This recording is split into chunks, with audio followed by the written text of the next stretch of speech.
I'm with Glen Ladau from Voice of Israel here in Jerusalem. Now, Glen, what is Voice of Israel? Voice of Israel is a relatively new global broadcast network from Israel, about Israel. Our mission is to bring Israel closer to the English-speaking communities around the world who are interested in what's going on here but really have no place to go to get the information. Our goal is to provide it with context. You can read English newspapers that are printed in Israel, but they don't provide the context of the story or the emotion of the story. So our goal is to bring those stories, bring the various voices, because there isn't just one voice that emanates from Israel. There's a variety of voices. So our mission is to bring those voices to the English-speaking world. And how long have you been running as a radio station? So our first day in the studios was a couple days before the war broke out this past summer in Gaza. So we decided to start broadcasting immediately. We really didn't have our infrastructure completely in place, but that was the middle of July. We started to broadcast, and then in November we finally got our first version of our website up at voiceofisrael.com. So we've been broadcasting for just about 6 months, but really getting the information out there other than through just a live stream for the last 3 months. Who's your listener? Is your listener people here in Israel, or is it people abroad? So we're listened to currently in over 180 countries. First amongst them is the United States, second is Israel, and then around the world. So our goal is to reach people in the English-speaking world. Is there a wrong perception about Israel, and are you trying to combat that? Well, that's really the mission of this, is to bring Israel closer. I think that one of the main reasons why Israel has so little support around the world is because people really just don't understand what's going on here. They know what they see on Sky News, on BBC, on CNN, on Fox, but they don't necessarily capture the whole story or the true story in many cases. So in order to get people to understand, there needs to be an outlet for them to come and hear in depth. You can listen to us for 6 hours, 8 hours, 12 hours a day and get really in-depth context of what's going on here, and then make your own decision as to whether you want to like Israel or hate Israel, but at least have the information to make that decision with.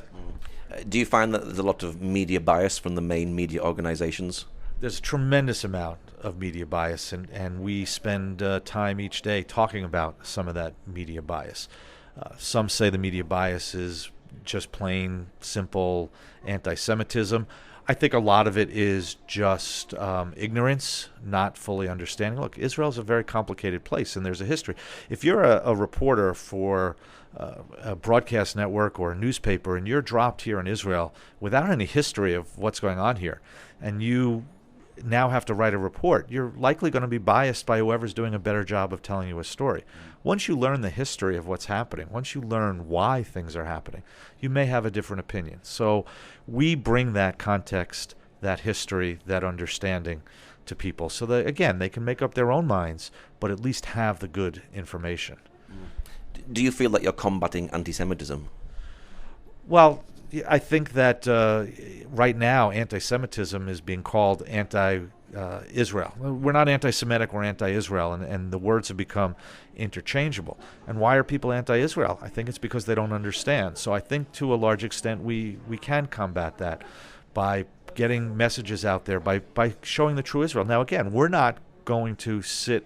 If you listen to us, you're not just going to hear all the positives about Israel. We have various voices. We have Palestinians on staff who broadcast, we have panels that debate. We bring guests on from the right and the left.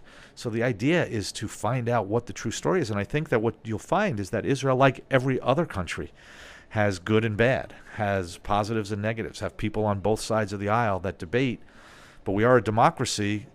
So our position is we want to be unbiased but patriotic. Everyone who broadcasts from here loves Israel. We feel a little differently about how things should be done. And I think that when the rest of the world learns that about Israel, they'll see that we're a country like every other country. We have good, we have bad, but we really try hard to be good. Yeah. Why do you think the whole world is really against Israel? Why is it one standard for Israel and another standard for everybody else? It's an interesting question, and many people come to the answer that it's just anti-Semitism. Sometimes we come to the answer that it's really racism against the Arab world, that they expect so much less from the Arab world that they allow things to happen in there that they would never allow to happen in Israel.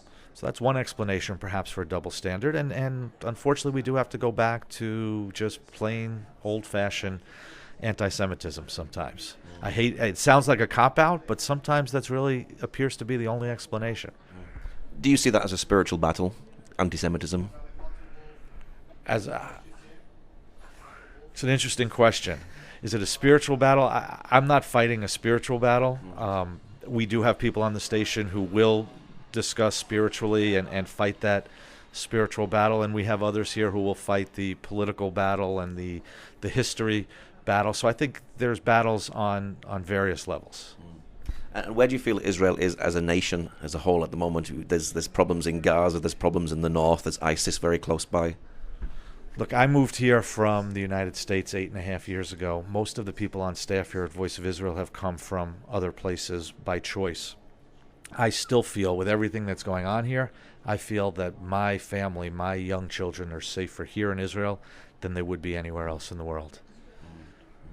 And what's your vision for the future of the radio station here?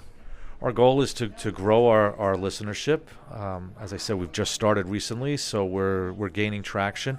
And really, if I look, what is the mission? The mission is to reach as many people as possible so that we can maybe change some people's minds about the perception they have of what's going on here in this part of the world. What sort of presenters and broadcasters do you have, and who do you have working for you? We've got an incredible lineup of broadcasters. We've got from varieties of backgrounds that reach a variety of audiences. We have shows that are more spiritual, as you mentioned before. We have shows that are more political. Dan Diker, who's the former head of the World Jewish Congress and a fellow at the Jerusalem Center for Policy. We have Josh Hastin, Yishai Fleischer, Aryeh Bromwitz, and Jeremy Gimpel. Gil Hoffman, who's the chief political correspondent of the Jerusalem Post, does a show here inside Israel Today. Melanie Phillips, who's an active journalist in Europe, one of the best writers on what's going on here in the Middle East, the best commentators. We have an incredible staff of people that are broadcasting from here. And so all this is in English, and people can actually listen all around the world and hear what's happening here in English. Everything is broadcast in English. Our broadcasters are all native English speakers. Our guests are Israeli, but all the interviews are done in English. So, the Israelis can listen to the Hebrew news, and they can get the context of what's going on here. But the English-speaking world, where do they go for the details? So this is all in English. Was it difficult practically setting up a brand new radio station? It's been a challenge. It's been 8 years in creation, the business plan being created, the raising the capital, the finding the right timing when technology was able to deliver what it is that we're creating, to get to the point where technology allows us to stream it to people's smartphones wherever they are in the world. Technology finally caught up. We started to build our studios about a year ago. About 6 months ago, we were able to start broadcasting, and we're building day by day. Our numbers are getting up there. Our broadcasters are getting better at what they're doing, and we think we've got a product that rivals any radio station anywhere in the world. Technology is amazing nowadays, isn't it? Technology is an amazing thing. I still travel frequently, and anywhere I am in the world, I take out my smartphone and I listen to what's going on back here in the studios and listen to the live stream as if I'm sitting in the next room. Technology is an amazing thing. Well, Glen Ladau, thank you very much. Thank you.